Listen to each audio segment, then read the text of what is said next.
दोस्तों यदि आप चाहते हैं यूपी पुलिस कांस्टेबल का फॉर्म भरना अपने मोबाइल फ़ोन के जरिए, आपके पास मोबाइल फ़ोन हो तो कैसे मोबाइल से आप फॉर्म को भरेंगे, फ़ोटो सिग्नेचर कैसे अपलोड करनी है, उन तमाम गाइडलाइन के साथ मैं आपको इस वीडियो में मोबाइल से फॉर्म भरना सिखाऊंगा। वीडियो काफ़ी महत्वपूर्ण होगा और क्योंकि ये बहाली भी काफ़ी बड़ी है, 60,000 से भी अधिक सीटें रखी गई है। ऑल इंडिया से कैंडिडेट इसके लिए अप्लाई कर सकते हैं। तो फॉर्म कैसे भरनी है, सारी जानकारी के लिए एक बार इस वीडियो को आप अंत तक देख लीजिएगा, उसके बाद ही फॉर्म भरिएगा ताकि आपको कहीं भी कोई परेशानी ना हो।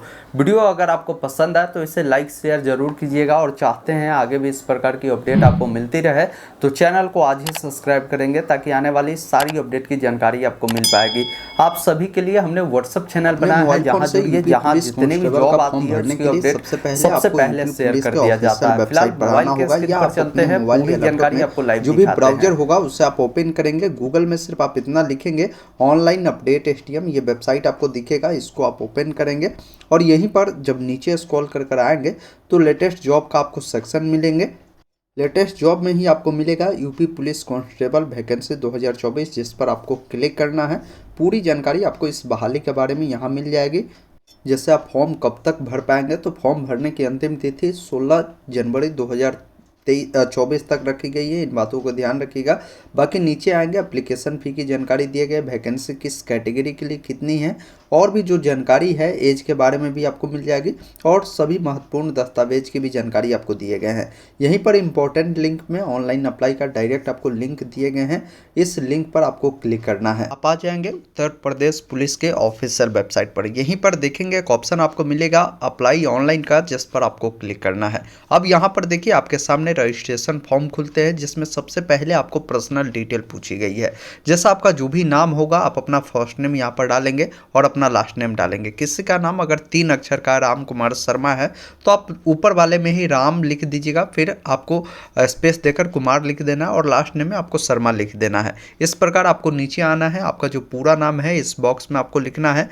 दोस्तों यदि आप यूपी पुलिस कांस्टेबल भर्ती की तैयारी कर रहे हैं और आप चाहते हैं 60,244 सीटों में से एक सीट अपने नाम करना, तो इसके लिए आपको बेहतर तैयारी करना होगा क्योंकि एग्जाम का डेट ऑलरेडी जारी कर दिया गया, आपको ज्यादा समय नहीं दिया गया है। ऐसे में MMT टीचिंग पॉइंट के द्वारा काफी शानदार नोट्स तैयार किए गए जिसमें आपको लेटेस्ट सिलेबस के अनुसार टॉपिक वाइज जिसमें सभी टॉपिक को कवर किए गए, जैसे हिंदी, रीजनिंग, मैथ और जनरल नॉलेज और जो भी करंट अफेयर है उसकी भी PDF आपको मिलते रहेंगे जब तक आपकी परीक्षा नहीं हो जाएगी। इसके अलावा 100 सेट प्रैक्टिस दिए जाएंगे। इसके अलावा जितने भी यूपी पुलिस के एग्जाम हुए उसका सॉल्व पेपर भी आपको मिलेंगे। इन सब के लिए आपको 199 रुपए का पेमेंट करना होगा। बाई करने का लिंक डिस्क्रिप्शन बॉक्स में दिए गए हैं, उस पर क्लिक कर आप पेमेंट करेंगे और इस नंबर पर व्हाट्सएप पर आप उनको भेज देंगे पेमेंट जो आपने किया है। या कोई आपको परेशानी होती है, कुछ आपको समझना है, तो इस नंबर पर व्हाट्सएप करेंगे, आपको पूरी गाइड मिल जाएगी। और इस प्रकार आपको विषय बार जो है आपको नोट्स दिए जाएंगे। जैसे ये हिंदी का रहेगा, फिर आपको यहाँ पर मैथ का रहेगा, फिर आपका रीजनिंग का रहेगा, जीके का रहेगा और आप नोट का जो नमूना है वो भी आप देख पाएंगे। यहाँ पर नोट्स में डायग्राम के साथ हर टॉपिक को काफी बारीकी ढंग से बताई गई, जिससे आपकी तैयारी करने में काफी आसानी होगी और अपनी तैयारी को मजबूत भी कर सकते हैं। नोट को बाई करने में परेशानी होती है तो आप व्हाट्सएप कर सकते हैं। डेट ऑफ बर्थ जो भी होगी यहाँ पर क्लिक करेंगे तो कैलेंडर आ जाएगा। यहाँ से पहले साल को चुन लीजिएगा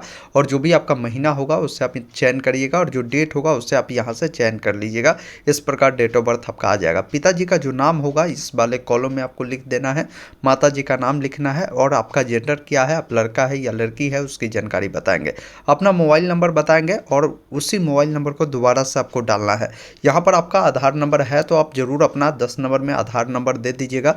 11 नंबर कॉलम में आपसे ईमेल आईडी पूछी गई है, उस ईमेल आईडी को डालें और 12 नंबर में उसी ईमेल आईडी को कंफर्म करना है।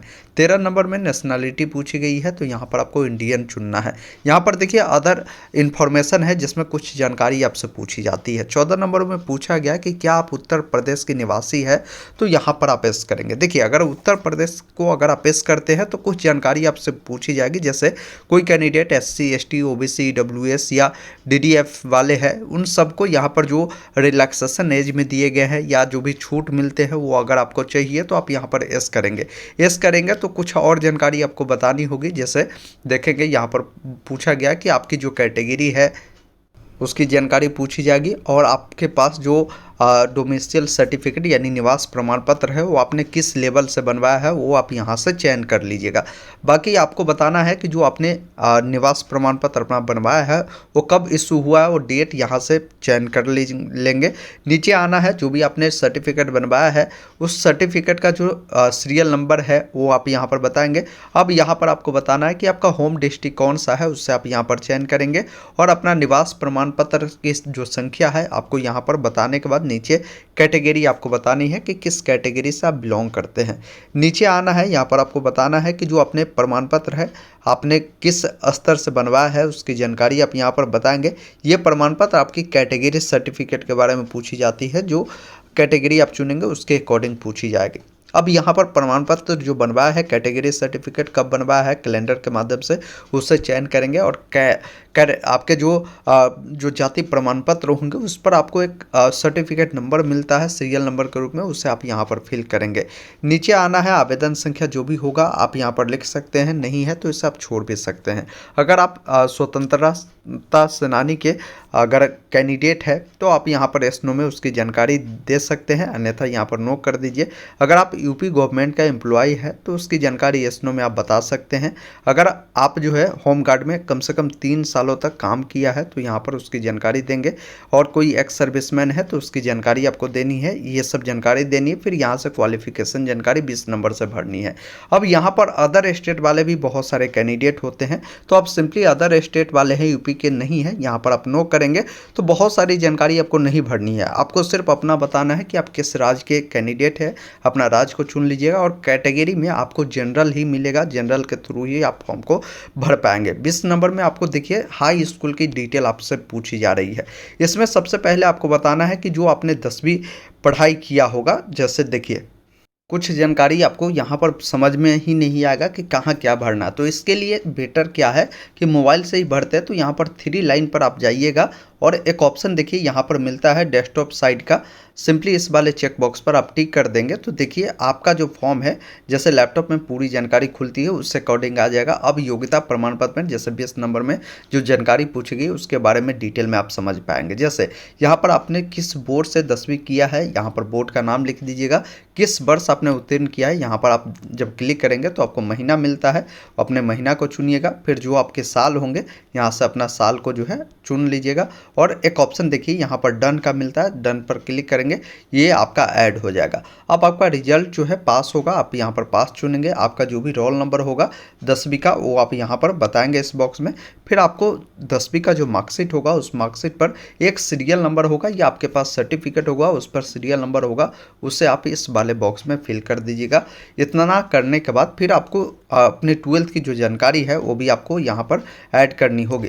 तो इंटरमीडिएट जिस बोर्ड से किया है, किस मंथ में पास किया है, किस ईयर में किया है, आपको रिजल्ट जो है पास होना चाहिए, अपेयरिंग वाले नहीं भर पाएंगे। अपना 12th का यहाँ पर रोल नंबर डाल दीजिएगा और सर्टिफिकेट या मार्कशीट पर आपको सीरियल नंबर मिलेगा, उससे यहाँ पर फिल कर दीजिएगा। बस 10वीं और इंटर की जानकारी ही आपको यहाँ पर फिल करनी होती है। फिर आपको यहाँ पर नीचे आना है, यहाँ पर पूछा गया कि क्या आप जो है DOEACC एक कोर्स होता है ये किया है, या NIELIT जो कोर्स है कंप्यूटर में 0 या यहाँ पर O लेवल का प्रमाण पत्र है वो अगर आपने किया है तो आप सिंपली यहाँ पर एस करेंगे। यहाँ पर देखिए ये जो 22, 23, 24 यहाँ पर 3 कॉलम जो दिए गए हैं इसमें अगर आप एस करते हैं तो प्राथमिकता आपको पहले दी जाएगी अगर आपने किया है तो आप बता सकते हैं। अगर आपने किया है तो ठीक है, नहीं किया है तो इस समय आप नो कर सकते हैं। NCC का भी सर्टिफिकेट है तो इस नो में आप इसकी जानकारी दे सकते हैं। बाकी यहाँ पर आपका जो पता है, एड्रेस है, उसकी जानकारी देनी है। एड्रेस 1 में आप अपना जो है एड्रेस लिख सकते हैं, एड्रेस 2 में भी लिख सकते हैं और यहाँ पर देखेंगे 25 नंबर में आपसे बोला गया है कि आप अपना जो है विलेज या अपना सिटी या टाउन यहाँ पर लिखेंगे। जो भी आपका स्टेट होगा उससे आप लिखिएगा, जो आपका डिस्ट्रिक्ट होगा वो आप यहाँ पर बताएंगे, पिन कोड को यहाँ पर बताएंगे। देखिए ये आपका जो एड्रेस पूछा गया करस्पॉन्डेंस है, अगर किसी का करस्पॉन्डेंस परमानेंट दोनों सेम है तो देखिए यहाँ पर चेक बॉक्स मिलता है, इस बॉक्स पर आप टिक कर दीजिएगा, दोनों फिल होगा। अगर अलग अलग है तो यहाँ से अनटिक कर दीजिएगा और अलग अलग जानकारी यहाँ पर आपको फिल कर देना है। इतना करने के बाद आप यहाँ पर देखिए एक ऑप्शन मिलता है इस साइड में प्रोसीड एंड सबमिट का, जिस वाले विकल्प पर आपको क्लिक करना है। अब यहाँ पर आपने जो भी जानकारी दिया है वो पूरी जानकारी आपको मिलती है। पूरी जानकारी को आपको अच्छे से मिलान करना है और यहाँ पर नीचे आना है। देखिए आपको डिक्लेरेशन में सभी घोषणा पर आपको क्या करना है, इस प्रकार टिक करना होगा कि आपने जो जानकारी दिया है वो बिल्कुल सही है। कोई जानकारी गलत है तो अभी आप क्या कर सकते हैं, नीचे में देखिए एक ऑप्शन आपको दिए गए हैं एडिट रिकॉर्ड का, जिस पर आप क्लिक कर कर सुधार कर सकते हैं। पूरी जानकारी सही है तो आप सिंपली क्या करें, नीचे आने के बाद ये जो कैप्चा कोड दिख रहा है इस वाले बॉक्स में आपको लिख देना है और एक ऑप्शन इस साइड में जब आप आएंगे तो मिलता है सबमिट एंड नेक्स्ट का, जिस पर आपको क्लिक करना है। यहाँ पर आपको OTP एक्टिवेशन करना होता है, इन बातों को ध्यान रखिएगा। तो मोबाइल नंबर जो दिए हैं वो आपके पास भी होना चाहिए। चलिए हम कैप्चा कोड को यहाँ पर डालकर सबमिट करते हैं। इस प्रकार देखेंगे आपका जो रजिस्ट्रेशन है वो सफलतापूर्वक हो चुका है। यहाँ पर आपको रजिस्ट्रेशन नंबर भी मिल चुका है। यहाँ पर देखिए एक ऑप्शन मिलता है एक्टिवेट थ्रू OTP, जिस पर आपको क्लिक करना है। अब यहाँ पर कुछ जानकारी आपसे पूछी जाती है, जैसे आपका जो रजिस्ट्रेशन नंबर अभी दिख रहा था उस रजिस्ट्रेशन नंबर को यहाँ पर डालेंगे। जो आपने डेट ऑफ बर्थ को डाला है, डेट ऑफ बर्थ यहाँ पर आपको चयन करना है। बाकी जो OTP आपके नंबर पर मिला है उससे फिल करेंगे। कैप्चा कोड को डालेंगे, एक ऑप्शन मिलेगा एक्टिवेट का, जिस पर क्लिक करना है। इस प्रकार आपका अकाउंट सफलतापूर्वक वेरीफाई होता है। आप ओके वाले विकल्प पर क्लिक करेंगे। अब आपको इस पेज पे रिडायरेक्ट करेगा। यहाँ पर आपको अपना registration number, date of birth, captcha code को डालना है। एक ऑप्शन यहाँ पर देखिए लॉगिन का मिलता है, जिस पर क्लिक करना है। लॉगिन करते ही आपके सामने पेमेंट का डिटेल आता है। अब आपको पेमेंट करना है। पेमेंट आपको 400 रुपये करना है। एक ऑप्शन मिलता है यहाँ पर देखिए पे नाउ का, जिस पर आपको क्लिक करना है। जैसे आप इस पर क्लिक करते हैं थोड़ा सा वेट करेंगे, पेमेंट गेटवे पे रिडायरेक्ट करेगा। पेमेंट करने का कई सारे ऑप्शन है। यहाँ पर देखिए आपको नेट बैंकिंग का नीचे में ऑप्शन दिए गए हैं और यहाँ पर UPI का ऑप्शन है। अगर आप चाहते हैं नेट बैंकिंग से करना तो उस पर क्लिक करिए, या आप चाहे तो गूगल पे, फ़ोनपे, पेटीएम कुछ भी इससे कर सकते हैं। जैसे हम UPI को चुने हैं। अब UPI में भी 2 ऑप्शन है। आप चाहते हैं अपना UPI ID डालकर करना तो इस ऑप्शन पर जाए। आप चाहते हैं QR कोड को स्कैन कर करना तो आप QR कोड वाले विकल्प पर भी क्लिक कर स्कैन कर सकते हैं। तो उसी मोबाइल से अगर पेमेंट करना है तो बेटर यही है कि आप UPI ID को चुनें, अपना UPI ID डालकर यहाँ पर वैलिडेट करें और आपके जो UPI एप्लीकेशन होगा उस पर रिक्वेस्ट जाएगा। वहाँ से पहले पेमेंट को आप पूरा कर लीजिएगा। उसके बाद अब पेमेंट पूरा होने के बाद आपको रिडायरेक्ट करेगा डॉक्यूमेंट अपलोड वाले पेज पर। यहाँ पर ध्यान रखेंगे क्लियर, यहाँ पर अभी एक नोट दिए गए हैं कि अभी जो है डिजी लॉकर के माध्यम से आपके जो प्रमाण पत्र है अभी अपलोड नहीं किए जा रहे हैं। इसका लिंक जो है शीघ्र ही आपको जारी किए जाएंगे। इस मदद से भी आप अपने डॉक्यूमेंट को डायरेक्ट अपलोड कर सकते हैं। अभी आपको फोटो और सिग्नेचर, बाकी अन्य डॉक्यूमेंट आपको अपलोड करने होंगे। यहाँ पर जब आप आएंगे तो पूरी गाइडलाइन भी आपको मिलते हैं। जैसे आपके फोटोग्राफ जो होगी इसमें बताया गया कि JPG फॉर्मेट में होगा और इसका जो साइज होगा वो 20 से लेकर 50 KB के बीच में होगा। उससे आप यहाँ से सेलेक्ट करेंगे। देखिए अगर मोबाइल से आपको फ़ोटो का साइज नहीं बनाने आता है, इस पर हमने ऑलरेडी वीडियो बना दिए है, चैनल पर मिलेगा या नीचे डिस्क्रिप्शन बॉक्स में चेक करेंगे, आपको वीडियो हम आपको उपलब्ध करा देंगे। सिग्नेचर आपको यहाँ पर अपलोड करनी है, जिसका जो साइज बताई गई है कि 5 से लेकर आपके 20 KB के बीच में आपके सिग्नेचर का साइज रखे गए हैं। उससे यहाँ से सेलेक्ट करेंगे और एक ऑप्शन मिलता है अपलोड का, जिस पर क्लिक कर इसे अपलोड करेंगे। उसके बाद नीचे में देखेंगे आपको यहाँ पर बोला गया हाई स्कूल का जो आपके सर्टिफिकेट है या मार्कशीट है उससे अपलोड करें। ये 20 से 100 KB के बीच होगा। यहाँ से आप इसको अपलोड कर सकते हैं। फिर यहाँ पर आप आएंगे, देखेंगे आपके जो 12वीं के प्रमाण पत्र है उसे अपलोड करना है। फिर आपके जो कैटेगरी सर्टिफिकेट है उसे अपलोड करना है। आपको अपना निवास प्रमाण पत्र यहाँ पर अपलोड करना है।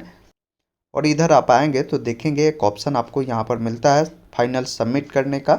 आप सिंपली क्या करेंगे, फाइनल सबमिट वाले विकल्प पर आपको क्लिक करना है। उसके बाद आपका फॉर्म सफलतापूर्वक सबमिट होता है। यहाँ पर आपको रजिस्ट्रेशन नंबर भी देखने को मिलता है और यहीं पर एक ऑप्शन मिलता है प्रिंट एप्लीकेशन का, जिस पर क्लिक कर आप इसका प्रिंट ले सकते हैं और प्रिंट लेने के बाद आप यहाँ से लॉग आउट कर देंगे। अभी आपने देखा कि कैसे आप अपने मोबाइल फ़ोन के जरिए आप यूपी पुलिस कांस्टेबल का फॉर्म को फिल कर सकते हैं। कहीं भी कोई परेशानी या कोई समस्या हो रही है आप नीचे कमेंट बॉक्स में कमेंट कर सकते हैं। वीडियो देखने के लिए बहुत बहुत धन्यवाद।